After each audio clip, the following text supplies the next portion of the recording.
Hello once again and welcome to the Prince Magnum channel where hot rodding and romance do coexist. I'm your host Prince Magnum. Welcome also once again to another installment of Do-It-Yourself Budget Hot Rodding. Today we're going to continue forward with the mini-series known as Performance Not Included. And in the spotlight is none other than the 1974 to 1978 Mustang II. Not too long ago, I was watching a video put out by Old Car Memories, which does an amazing job at tackling what these old cars had when they came from the factory. And in the comments section, there was a lot of hate from performance enthusiasts. But is that hate really warranted?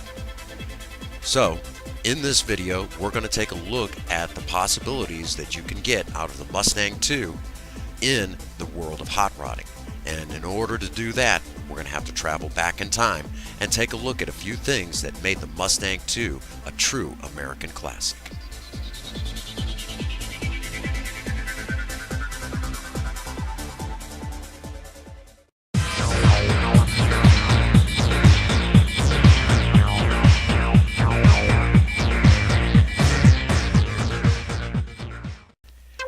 Right out of the gate, one of the things that should be noted about the Mustang II is how small it got. This is in part because in the 1970s, we suffered a couple of oil crises.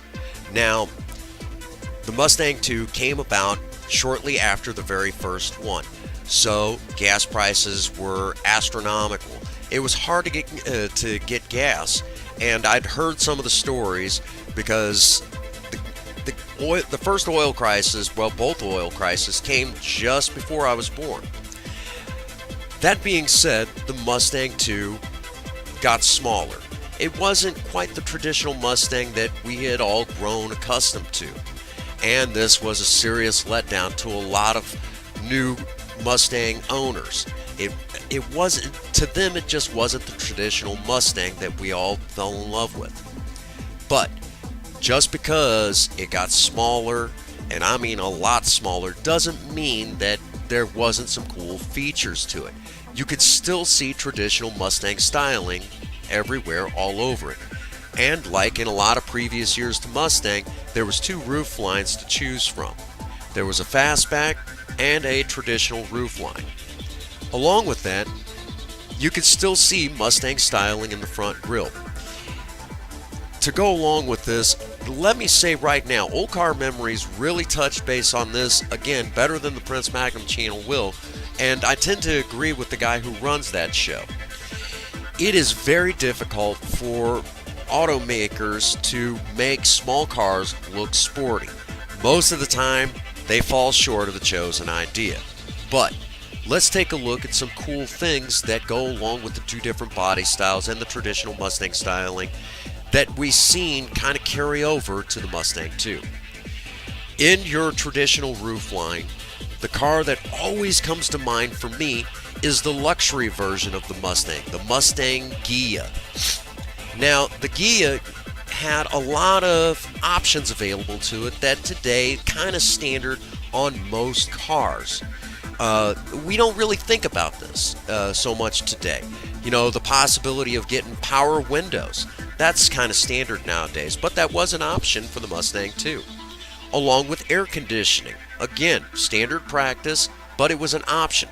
A choice of a vinyl rooftop, a sunroof, leather seats, vinyl seats, cloth seats.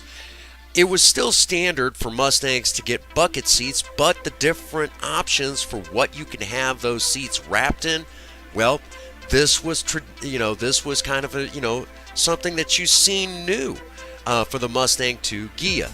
Traditionally before, it just depended on what package you got. But the Mustang II Ghia had lots of creature comfort options available to it. Options that we don't really think about today because they're pretty well standard practice. But if you're looking for that creature comfort cruiser that is still customizable, the Mustang II Ghia is definitely right up your alley. Now, when you start talking that fastback design, again, right away you start thinking of the Mach 1 or the Cobra, or believe it or not, the King Cobra. Now, these These were just trim packages in the day. There really wasn't much in the way of performance for these cars. So you've seen a lot of in your face graphics and body shaping and things like that. Very traditional for the 1970s. Shoot, even T-tops were an option. This is definitely, if you're looking for that car that has that, 1970s vibe, and with a little bit of work, which we'll talk more and more about as the video progresses, this is definitely, this is definitely the performance car for you. Unfortunately, but because of the performance that was offered at the time, the Mustang 2 performance trim packages were kind of considered a joke, even by today's standards. But we're talking from the factory, so if you're looking for those ones to restore, it's definitely the way to go. But if this doesn't sound like a serious cool factor, let's also take into consideration the Mustang 2 Cobra was a choice vehicle for Farrah Fawcett, who was the star of the original Charlie's Angels TV show. She drove one, and in the TV show. So this was definitely a cool factor. And I don't know too many teenage guys from the 1970s who didn't have a poster of Farrah Fawcett on their wall. That was also along with, they also had a poster of Bruce Lee on their wall. But hey, this is the 1970s we're talking about. So if you're looking for that cool cruiser for Friday and Saturday nights, or you're looking for that unusual performance car of the 1970s, the Mustang 2 is definitely a choice for you to choose from. And we'll talk more about that performance that is available in the custom aftermarket just for you and just for the Mustang 2.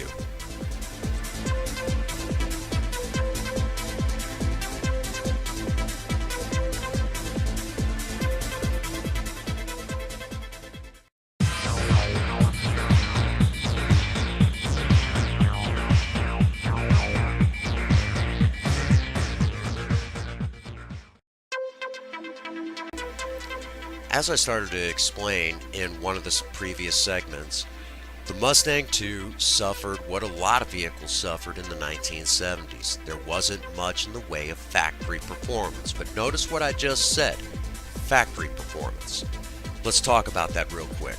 The Mustang 2 was offered with a 4-cylinder with a carburetor on it that really didn't have much in the way of performance. You know anything about carbureted 4-cylinders from back in the day? They were a joke. To go along with the big problems that that the 4-cylinder suffered is it had a lot of pollution equipment on it. And pollution equipment back in those days really restricted those engines. So you're almost better if you have a 4-cylinder Mustang 2, get rid of the 4-cylinder. On top of that, there was a V6 now available to the Mustang 2. Now, if you know anything about carbureted V6s, see the part about the 4-cylinder engines that were carbureted at the time. These were horrible. There was no throttle response. It acted like the car was dragging 1,000 pounds more than what it really was.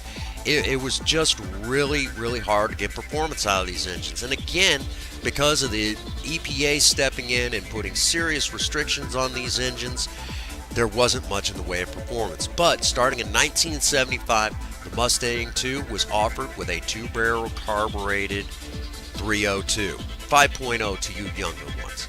Now, to go along with this, many have said that Ford should have went ahead and offered the 302 with a 4-barrel carburetor and a performance exhaust. But even from the factory, anyone that I've ever talked to that owned a 302 powered Mustang 2 said that it would still take you sideways wherever you went. This was in part to how small the Mustang 2 had gotten. So you see where this is actually a nice benefit. So if you find yourself with a Mustang 2 and you have the 4-cylinder or 6-cylinder, go ahead and pull it. We know that the 302 will fit under the hood.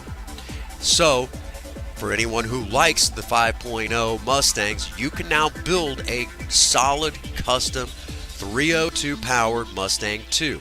Putting on a 4-barrel carburetor and a performance-minded exhaust system will be more than enough to actually get you to keep up with other stock Mustangs. Because of its small size, you don't need that much in the way of performance to make it a mild performance car.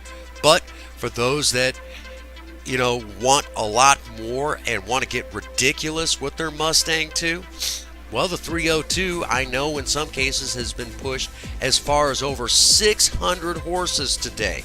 Perfect for the drag strip. So, because of its small size and putting out that much performance, well, it'll be well more than enough to make your passengers scream bloody murder. So, again, small size, powerful engine, and like a lot of old Fords, you could put in a 4-speed manual transmission.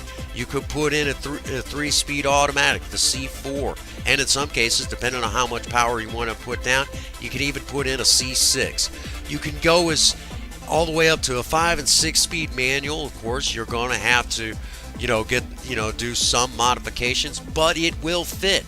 So that means that the Mustang 2 definitely has several options available for it as far as engine and transmission packages. Along with that, the rear end in the Mustang 2 is the same one that you would find in Project Spirit, an 8.8 rear end of the time, which is not quite as tough as a Ford 9-inch rear end, but it will hold up pretty doggone well. So, if that's what you're looking for, if you're wanting serious performance, don't worry, it don't take much because of how small the Mustang 2 is. Kind of makes you think, maybe Ford knew exactly what they were doing. Again, also, remember, this is the series known as Performance Not Included.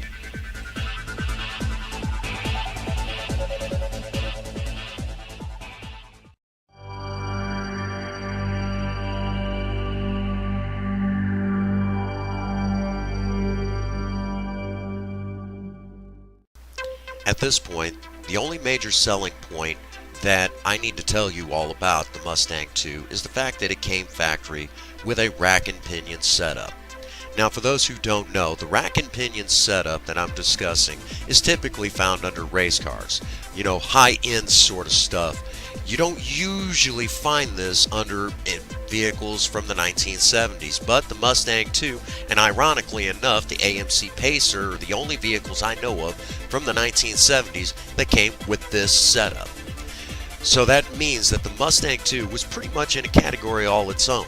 It was a performance compact car with a rack and pinion steering, rear-wheel drive that can accept a V8. That means that if you want to go ahead and take your 302 and push it for more power, your suspension should be able to handle that extra power with very little concern. Okay? Now, despite this, Ford put the Mustang 2 on 13-inch tires and wheels, but today there's several wheel options, so you can get bigger tires and wheels underneath your Mustang 2, and it won't hurt the riding profile at all. So, right then and there, that should be a big selling point. But if that's not enough, here's something that old car memories didn't talk about. For most people that rebuild old cars that look just like this, typically you'll find a Mustang 2 rack and pinion setup underneath the front.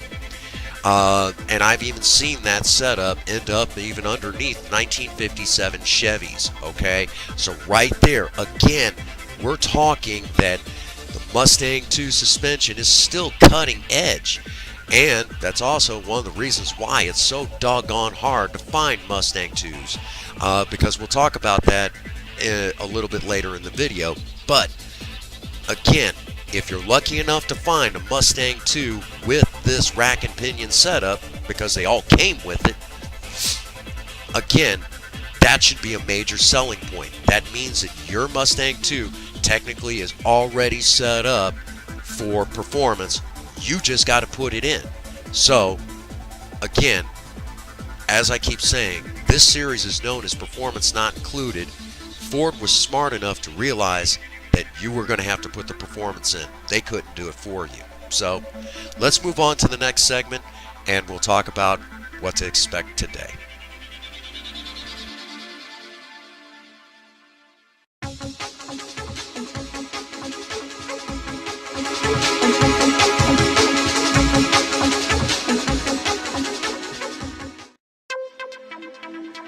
Now I know some of you are already saying, well, Prince Magnum, maybe I need to go find me a Mustang 2. Sounds like a great choice for a custom car.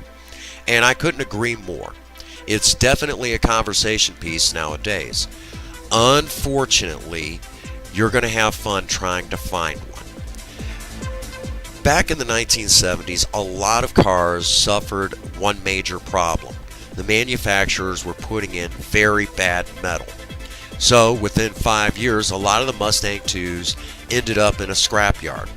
And when they ended up in a scrapyard, a lot of people who were fixing up cars from the 1930s, the 1940s, and the 1950s scavenged their front suspension out from underneath them, and they ended up underneath those old cars. So then, typically after that, the Mustang 2 wasn't worth anything. It no longer had its rack and pinion. So what ended up happening then was the cars were sent off to the crusher. This was made further impossible to find them because in the late 80s, the scrap prices were really high and most of these cars were crushed, just like the Ford Maverick and the Ford Granada and so many other cars from the 1970s. Then when you get to the early 2000s and the World Trade Center attack and how people, oftentimes viewed these old cars, they thought that they were all gas hogs. Well, more and more were even crushed. Then, when the cash for clunkers happened, we lost even more of our cars. So now the Mustang 2 is extremely rare. I've only seen a handful of them in all the years I've been alive, and most of those were seen in the before the early 2000s. So you're going to be hard pressed if you want one to find one. So good luck if you're going to search for one, and if you do find one, just expect that the price may be very high. If you get lucky enough to find one in good shape at an affordable price, you might want to jump on it because they're getting harder and harder to find. So with that being said, if you're interested in a Mustang 2, good luck to you, and I hope you find exactly what you're looking for.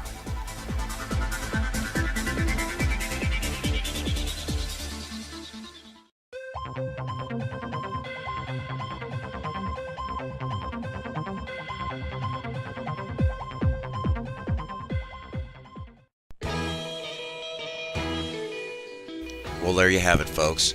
We took a good close look at the customizing potential of the Mustang 2 from 1974 to 1978. I hope you all got a little something out of this. I know I enjoyed making it for you all. So, with that being said, as usual, check me out on Facebook and check me out on Twitter. Since there's no such thing as Twitter face, you don't have to worry about it. Be sure to check out my Patreon account, and as always, for all of you out there, get out there and work on a project. I don't care what it is, just do something with yourself. If you have a sweetheart, sweep them off their feet. And as always, for all of you out there, if no one out there has told you that they love you, Prince Magnum does. God bless you, and have a happy 24. Thank you.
done messed up, Aaron.